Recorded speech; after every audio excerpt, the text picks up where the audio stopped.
Dalawang araw matapos ang kaarawan ng dating Pangulo, nagsumite ang volunteers ng Tay Kami Naman Movement ng ikatlong batch ng mga pirma para sa kanilang signature campaign. Pinangunahan ang pagsusumite ni Senador Robin Padilla. Sa isang video, makikitang itinaas pa ng senador ang isang maleta na ayon sa kanya, hindi pera ang laman kundi libo-libong pirma na mga Pilipinong nais umuwi ang dating Pangulo.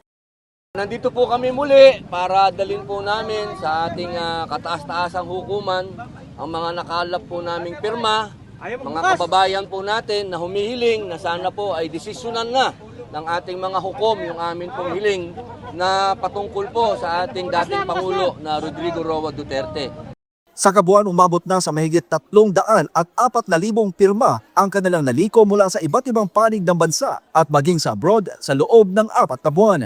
Ayon sa isa sa mga volunteer, layunin ng kampanya na hikayatin ang Korte Suprema na aksyonan ang mga petisyong may kaugnayan sa pagkakaaresto ng dating Pangulo.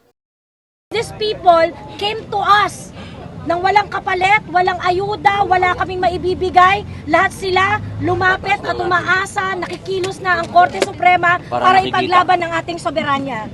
Bukod kay Padilla, nagpakita rin ng suporta si dating PCOO Assistant Secretary Mocha Uson.